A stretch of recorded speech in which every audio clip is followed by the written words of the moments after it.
চাকরির জন্য বা কোনো অফিসিয়াল কাজে কিভাবে সঠিক নিয়মে ইমেল পাঠাতে হয় যদি আপনি জানতে চান তাহলে এই ভিডিওটি দেখতে থাকুন, কারণ এই ভিডিওটা একটা বাংলা টিউটোরিয়াল হতে চলেছে যে কিভাবে সঠিক নিয়মে প্রফেশনালি একটা ইমেল পাঠাতে হয়। তো চলুন বন্ধুরা ভিডিওটাকে দেরি করে শুরু করা যাক। তো এখানে সমস্ত প্রসেসটা আমি এখানে স্টেপ বাই স্টেপ আপনাদেরকে দেখানোর চেষ্টা করব।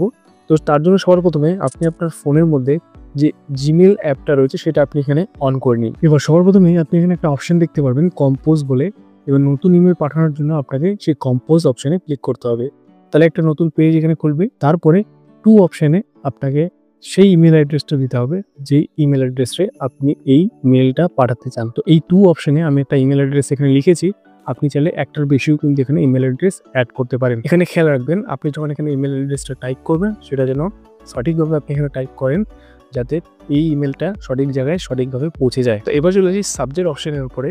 এবার এই সাবজেক্ট অপশনটা কিন্তু খুব গুরুত্বপূর্ণ একটা অপশন, কারণ আপনি যাকে মেলটা পাঠাচ্ছেন সে কিন্তু সবার প্রথমে তার কাছে যখন মেলটা আসবে তখন কিন্তু এই সাবজেক্টটাই কিন্তু প্রথমে সে দেখবে। তো সাবজেক্ট পার্টটা কমপ্লিট করার পর এবার চলে আসি কম্পোজ ইমেল অপশনটাতে। এটা কিন্তু আপনার ইমেলের মেন পার্ট। এখানে কিন্তু আপনার যে ইমেল আপনি কিসের জন্য ইমেল করছেন সেই সম্পর্কে কিন্তু সমস্ত তথ্য কিন্তু আপনাকে এখানে লিখতে হবে। প্রথমে আপনি এখানে ডিয়ার স্যার বা ডিয়ার ম্যাম লিখে আপনি কিন্তু স্টার্ট করতে পারেন।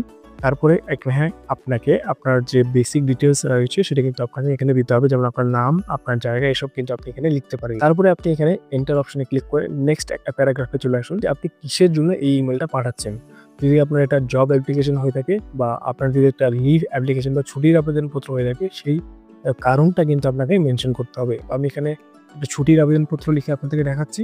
তো সেই রিজনটা কিন্তু আমি এখানে লিখে দিলাম যে কেন আমি যে মেলটা রয়েছে সেটা কিন্তু এখানে করছি। তো এখানে কারণটা লেখার পর এখানে কিন্তু আরেকবার আপনাকে একটু রিকোয়েস্ট করতে হবে যেন এই যে আপনি যেটার জন্য আপনি মেল করছেন সেই যেন এই ব্যাপারটা একটু ভালোভাবে দেখে। তারপর একদম শেষের দিকে আপনি কিন্তু এখানে নিচের মধ্যে লিখুন রিগার্ডস বা থ্যাংক ইউ।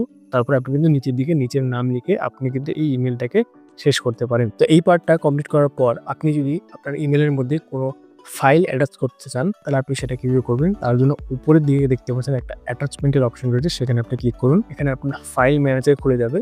ফাইল ম্যানেজার খুলে যাওয়ার পর এখান থেকে আপনি কিন্তু আপনার সেই ফাইলটা সিলেক্ট করতে পারেন যেটা আপনি এখানে পাঠাতে চান। তো আমি এখানে একটা ফাইল সিলেক্ট করে নিলাম।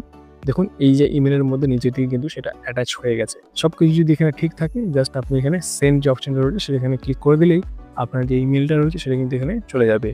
এবার যে মেলটা আপনি পাঠিয়েছেন সেটা কিন্তু আপনি এখান থেকে ক্লিক করে সেন্ড অপশনে ক্লিক করে কিন্তু চেক করতে পারেন আপনি কোন মেলটা এখানে পাঠিয়েছেন। তো এই বন্ধুরা আপনারা কিন্তু সঠিক নিয়মে একটা মেল কাউকে পাঠাতে পারেন।